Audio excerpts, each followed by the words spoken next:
안녕하세요. 알토란입니다. 이번 온라인 세미나 주제는 와인입니다. 사실 저도 와인에 관심 갖게 된 지는 이제 2년 정도밖에 안 됐는데요. 2년 중에 1년 6개월 정도는 그냥 와인 관련 책 몇 권 읽고 가끔 가서 이제 와인 사서 마시는 수준이었습니다. 그러던 중에 이번 회기 시작할 때 이번 세미나 주제를 어떤 걸로 할까 고민하다가 세미나를 계기로 이제 전에 생각했던 와인 자격증도 취득하고 이와 관련된 정보를 투한정 분들에게 전달해보고 싶다는 생각에 여기까지 오게 되었습니다. 서론이 길었는데 이제 본격적으로 시작해 보겠습니다. 이번 세미나는 크게 이렇게 구성되어 있습니다. 먼저 세미나 목표, 그리고 와인 관련 기본 용어 정리, 필수로 알아야 할 주요 포도 품종, 와인 고르는 방법, 와인 싸게 사는 방법, 이렇게 전반적으로 얘기를 드리고자 합니다. 먼저 세미나 목표는 간단합니다. 이 세미나를 끝까지 듣고 나면 지금 투한정 여러분이 레스토랑 또는 와인바에서 와인 리스트를 보고 아무거나 고르는 게 아니라 정말 내 취향에 맞는 와인을 고르실 수 있게 됩니다. 이제 먼저 기본적인 와인 용어부터 정리하겠습니다. 와인 관련된 용어들은 굉장히 다양한데 처음부터 모든 것을 알 필요는 없고요.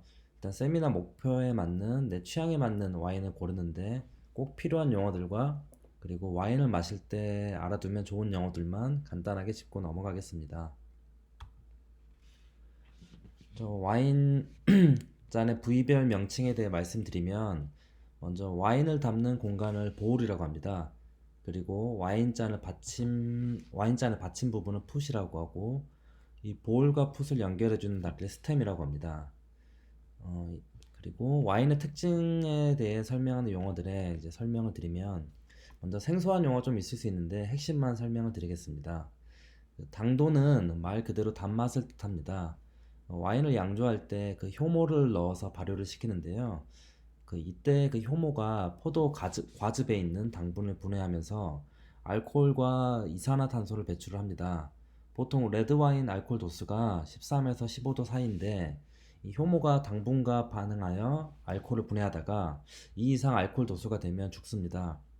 이렇게 이제 반응하고 남은 당분을 잔여 당분이라고 하는데 이 잔여 당분에 따라 와인의 당도가 결정됩니다. 잔여 당분이 많이 남아 있으면 스위트한 와인이 되겠죠. 그리고 산도는 신맛을 뜻합니다. 와인을 테이스팅한 후에 이 와인이 산도가 높은지 낮은지 대 평가를 할 때는 방법이 있는데 와인을 한 모금 마신 후에 입 안에 침이 얼마나 오래 고이는가로 보시면 굉장히 심플합니다. 보통 이제 입 안에 침이 5초 이상 분비가 되면 이 와인은 산도가 높다고 보시면 됩니다. 그리고 다음으로 탄닌은 말 그대로 떫은 맛을 말합니다. 레드 와인을 마시고 나서 혀와 입안에 꽉 조이는 경험을 해보신 적이 있으실 텐데요. 이게 바로 탄닌 때문입니다. 레드 와인은 양조를 할 때 포도 껍질과 줄기를 넣어서 양조를 하는데 이 껍질과 줄기에 탄닌 성분이 들어 있습니다. 보통 화이트 와인의 경우 탄닌이 거의 없는데 그 이유가 와인 양조 시 껍질과 줄기를 넣지 않고 양조하기 때문입니다. 다음은 바디입니다. 와인 마시고 나서 풀바디, 미디엄 바디, 또는 무거운 와인, 가벼운 와인 이렇게 얘기를 많이 하는데 여기서 말하는 바디감은 말 그대로 와인의 무게감을 말합니다. 와인 무게 다 똑같은 거 아니야? 이렇게 생각하실 수 있는데 물과 우유를 생각해 보시면 좀 이해가 쉬울 것 같습니다. 물에 비해 우유를 마실 때 더 묵직함이 느껴지는데 와인에서도 각 와인별로 이런 묵직함이 조금씩 차이가 납니다. 마지막으로 빈티지인데요. 보통 와인 라벨에 써 있는 숫자를 빈티지라고 하는데 헷갈리실 수 있는 게 이 빈티지는 와인을 양조해서 병에 넣어서 이제 시중에 나온 해가 아니라 와인을 양조할 때 사용하는 포도가 수확된 해를 말합니다. 이제 세 번째로 주요 포도 품종에 대해 말씀을 드리겠습니다. 일단 가장 중요한 부분인데요. 포도는 크게 적포도랑 청포도로 나뉘는데 워낙 포도 품종이 다양해서 이제 꼭 알아야 될 주요 포도 품종을 이제 적포도, 청포도 각각 한 3개에서 4개씩만 설명드리겠습니다. 여기서 이제 포도 품종만 알아도 와인을 마셔보지 않고도 와인 맛을 어느 정도 예상할 수 있으니 좀 주의 깊게 보시면 좋을 것 같습니다. 먼저 적포도입니다. 적포도에서 가장 중요한 품종 네 가지, 까베르네 소비뇽, 메를로, 피노누아, 쉬라즈에 대해서 말씀드리겠습니다. 먼저 설명드릴 적포도의 첫 번째 포도 품종은 까베르네 소비뇽입니다.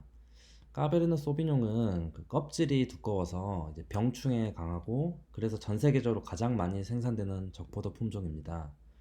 껍질이 두꺼워서 포도를 완전히 익히기 위해서는 따뜻한 기후대에서 재배하는 것이 좋습니다.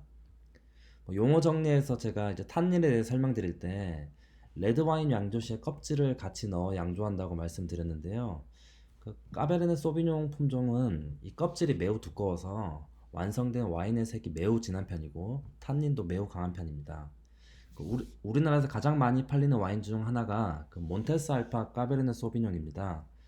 개인적으로 저 가격대에서는 가장 제 입맛에 맞는 와인인데 전형적인 까베르네 소비뇽의 맛을 보여주니 한 번씩 드셔보시면 좋을 것 같습니다. 가격은 마트 기준으로 세일 안 할 때 한 3만원 초반에 구매하실 수 있습니다.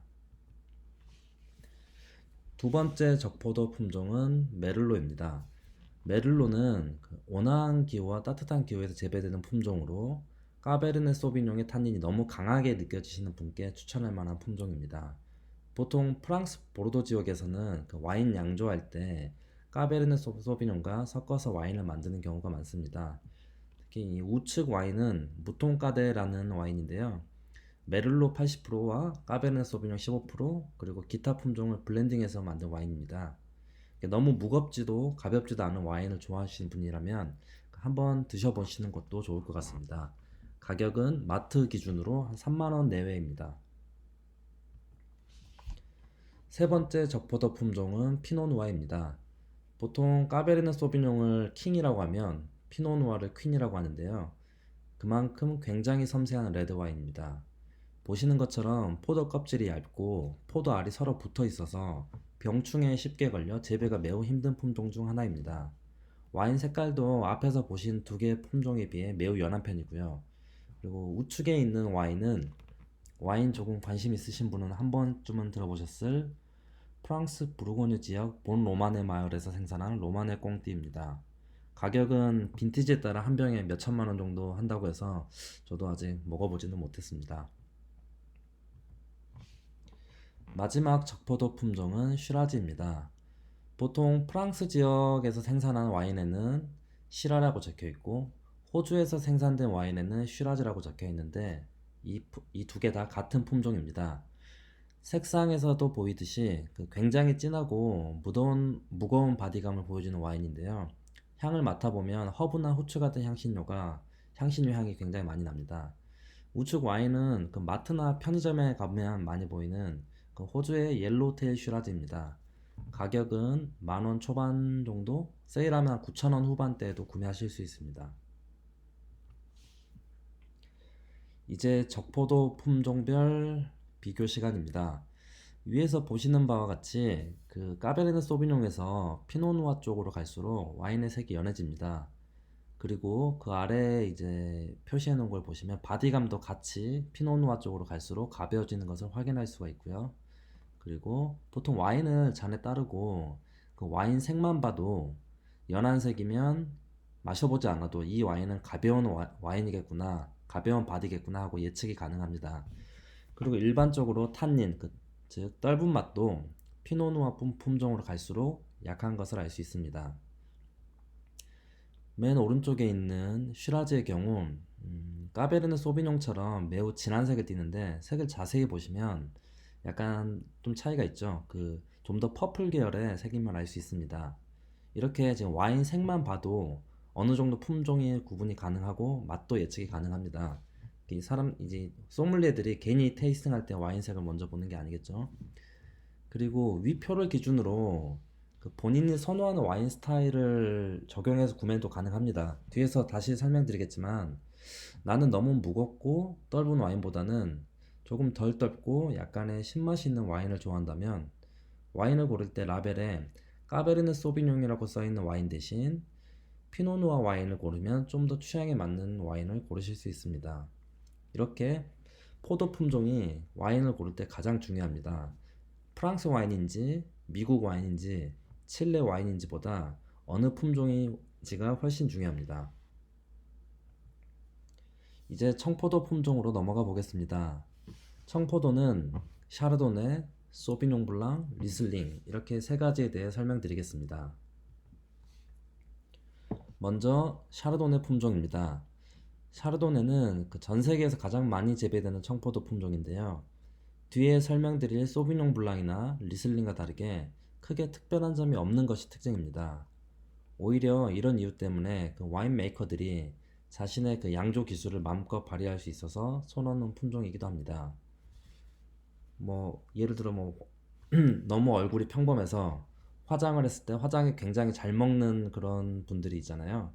이 와인도 너무 평범하기 때문에 여러 가지 와인 양조 스킬을 쓰면 굉장히 와인 메이커에 따라서 다양한 맛이 나는 품종이라고 보시면 될 것 같습니다. 여기 지금 우측 와인 기억하실 분이 계실지 모르겠는데요. 지난 블라디 킹크랩 원정 때 그 원정대 멤버들이 엄청 마셨던 바로 그 와인입니다. 그 와인이 바로 여기서 말씀드린 샤르도네 품종으로 만든 와인이었습니다. 샤르도네 품종 특성은 뒤에 나머지 두 가지 품종 설명드린 후에 비교하면서 설명드리겠습니다. 두 번째 청포도 품종은 소비뇽 블랑입니다. 일단 서늘한 기후를 선호하는 품종이고요. 그리고 산도가 매우 높고 향이 매우 강한 것이 특징입니다. 위에 와인 색만 봐도 레몬 빛깔이 띠면서 매우 신맛이 날 것 같아 보이죠? 실제로도 매우 신맛이 나고 향도 풀향기, 청사과 이런 향이 매우 강하게 납니다. 그리고 우측의 와인은 프랑스 루아르 지역의 쌍세르에서 만들어진 와인인데 이 생굴과 쌍세르의 조화가 환상적이라고 합니다. 근데 저는 사실 생굴을 못 먹어서 생굴과 마셔본 적은 없는데요. 굴을 좋아하시는 분께는 소비뇽 블랑 품종을 추천드리겠습니다. 마지막 청포도 품종은 리슬링입니다. 리슬링은 독일에서 주로 생산되는 품종인데요. 드라이한 와인부터 스위트한 와인까지 다양한 스타일의 와인을 제조할 수 있는 것이 특징입니다. 일부러 곰팡이가 포도의 수분을 다 날리도록 해서 포도를 재배해서 만드는 와인이 있는데 이런 와인을 귀부 와인이라고 합니다. 귀부 와인은 여기서 말씀드린 리슬링 품종으로 많이 만듭니다. 포도의 수분이 다 날아가고 당분만 남은 포도를 가지고 와인을 만들기 때문에 귀부 와인은 매우 달고 그리고 상대적으로 재배하기가 힘들어서 상대적으로 비싼 편입니다. 청포도 품종 비교 시간입니다. 보시면 전체적으로 화이트 와인은 바디감이 다 가벼운 것을 알 수 있습니다. 지금 칸에 색칠된 게 4칸 이상이 하나도 없죠. 다 3칸 미만으로 거의 1칸, 2칸, 3칸 이 정도로 굉장히 다 라이트 바디라고 보시면 됩니다. 그리고 상대적으로 산도 같은 경우에 거의 지금 5개 칸이 다 차 있는 걸 보시면 전체적으로 화이트 와인들이 산도가 높은 편이라는 걸 알 수가 있고요. 그래서 지금 상큼한 화이트 와인 드시고 싶으면 포도 품종은 소비뇽 블랑을 고르시면 될 것 같고요. 그리고 살짝 화이트치고 묵직하고 너무 강한 산도는 부담스럽다 이렇게 생각하시는 분들은 샤르도네를 추천드리겠습니다. 이제 이론 수업은 다 끝났고요. 와인 고르는 방법에 대해서 간단히 설명드리겠습니다. 순서는 먼저 이제 가격, 그리고 와인 타입, 선호하는 맛, 국가, 품종 순으로 보시면 되는데요. 일단 기존에 이미 설명드렸지만 가장 중요한 것은 내가 선호하는 맛을 아는 것이 중요하고요. 어떤 품종이 그런 맛을 내는지 찾는 것이 핵심입니다. 그래서 먼저 좀 간단히 설명을 드리면 먼저 가격대를 결정을 하고요. 보통 와인이 이제 마트 가보면 10,000원 이하대의 가격이 있고 10,000원대, 20,000원대, 30,000원대 그리고 이제 그 이상 7만원, 8만원, 10만원 이상 이렇게 있는데요. 일단 내가 어느 정도 가격대 와인을 살지 생각을 먼저 하고 그리고 이제 와인 타입을 결정을 합니다. 레드 와인을 먹을지 화이트 와인을 먹을지 그리고 로제 와인을 먹을지. 여기서 로제 와인은 핑크빛 도는 와인을 말하는데요. 와인 양조를 할 때 아까 레드 와인 양조를 할 때 껍질을 넣어서 양조를 한다고 말씀을 드렸는데 이 껍질을 와인 양조 끝날 때까지 계속 같이 넣어두면 붉은빛의 레드 와인이 되고요. 중간에 어느 타이밍에서 미리 껍질만 건져내면 핑크빛 또는 이 로제 와인이 됩니다. 그리고 로제 와인 만들 때 그 화이트랑 레드랑 섞어서 만드는 경우도 있고요.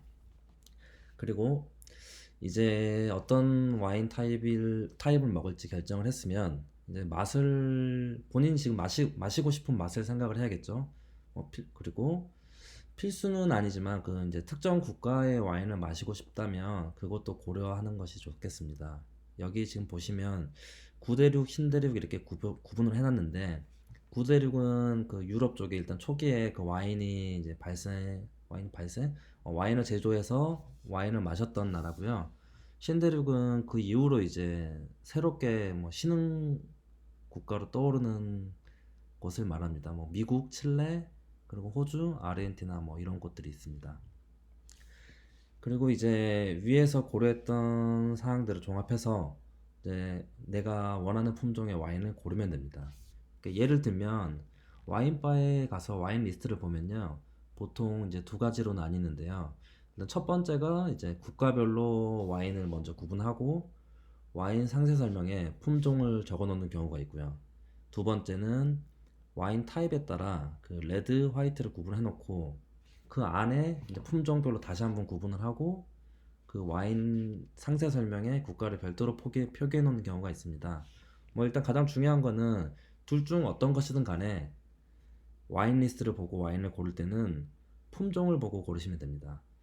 사실 이제 뭐 전에 이 와인을 마셔봤어서 그게 너무 맛있어서 다른 와인바를 갔는데 그 와인은 사실 없죠. 왜냐면 와인 종류가 너무 많고 와인 리스트를 짜는 거는 이제 그 레스토랑에서 각각 와인 전담을 해주시는 분들이 있거든요.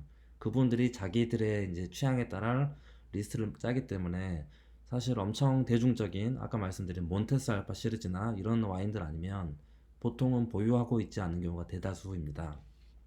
그래서 와인을 고를 때는 뭐 와인명 이런 걸로 고르는 게 아니라 내가 선호하는 품종, 그때 마시고 싶은 품종에 따라서 고르는 게 가장 좋습니다. 자, 이제 와인 고르는 방법도 알았으니 이제 어떻게 하면 와인을 싸게 살 수 있는지 알려드리겠습니다. 와인 싸게 구매하는 방법은 일단 제 기준으로 크게 세 가지로 보시면 될 것 같습니다. 먼저 와인 카페나 밴드를 통해 사는 것과 이마트 와인 장터를 통해 사는 것입니다. 카페 같은 경우에 그 와인 싸게 사는 사람들이라고 검색하면 나오는데요.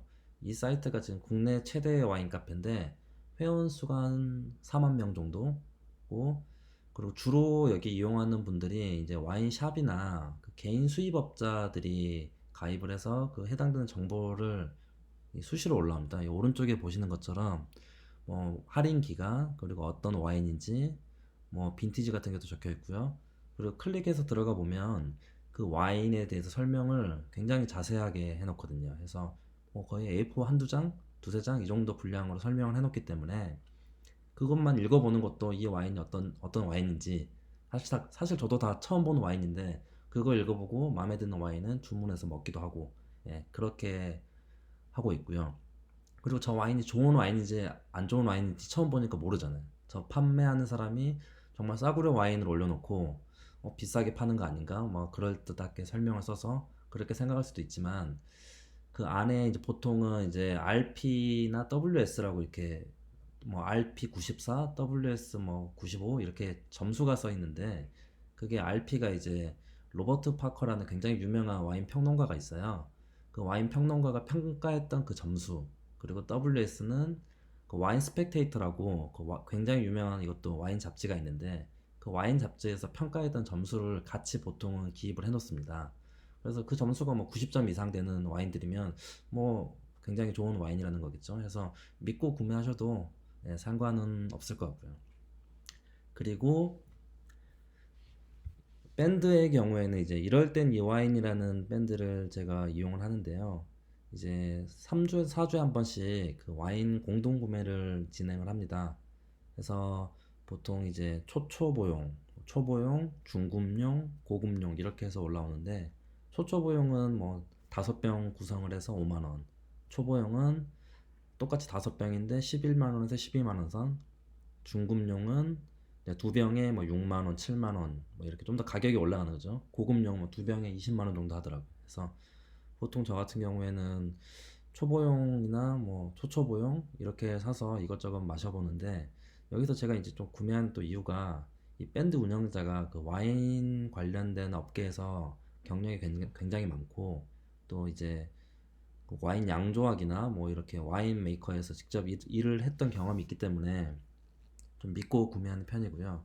그리고 뭐 7개국어 하더라고요. 이 운영자 7개국어도 하고, 아무튼 네, 별개 얘기지만.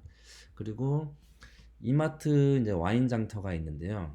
이게 사실 이제 국내 와인 애호가 분들은 다 이 시기만 기다리고 있죠. 예. 그래서 1년에 두 번 정도 행사를 하는데, 이제 행사 규모가 너무 엄청 크고, 전국에 있는 이마트에서 다 하는 건 아니고요. 이것도 정보가, 아까 그 카페 그 와인 싸게 사는 사람들 거기에 이제 미리 정보가 올라오거든요. 언제 시점에 이제 이걸 하니까 뭐 이런 와인들이 준비되어 있다고 미리 이제 댓글을 달면 리스트를 엑셀로 정리된 걸 보내줍니다. 그래서 가격이 이제 미리 공개되는 게 있고, 행사 당일에 이제 공개되는 게 있는데, 어쨌든 평소에 구매하는 것보다는 훨씬 싼 가격이기 때문에 미리 이제 그 리스트를 받아보고, 거기서 이제 자기가 마음에 드는 와인 리스트를 체크해 놨다가 그 이제 해당되는 와인을 판매하는 지점으로 가야겠죠. 그래서 뭐 예를 들어 분당점이면 분당점에서랑 다른 이마트랑 다 똑같이 파는 건 아니거든요. 그래서 각 지점별로 이제 다른 와인들을 팔기 때문에 그 해당되는 이제 와인 리스트 미리 받아보고, 거기에 되는 거 체크를 하고, 그걸 파는 지점에 미리 가서, 이것도 늦게 가면 또 와인이 없거든요. 그래서 미리 가서 해당되는 와인들을 사고 싶은 거 사서 이제 오면 가장 좋습니다. 그래서 보통 이 시기에 그 1년간 마실 와인 싹 구매해서 와인셀러에 보관해 놓고 많이들 먹는다더라고요. 그래서 저도 아직 한 번도 못 가봐가지고, 이번에 아마 5월 정도의 예정이라고 하니까, 4월, 5월 중에 예정이라고 하니까 저도 한번 가볼 생각입니다. 네, 이렇게 이제 초보자를 위한 최소한의 와인 지식 세미나가 끝났습니다. 사실 이렇게 노트북 모니터만 보고 이렇게 녹화를 해보는 게 처음이라서 좀 약간 당황스럽고, 뭐 이상한 소리도 많이 이렇게 녹음이 됐을 것 같긴 한데요. 이렇게 또 해보면서 나도 유튜버가 될 수 있지 않을까 이런 생각도 한 번씩 해보면서, 네, 아무튼 좋은 기회였던 것 같습니다. 끝까지 들어주셔서 감사합니다.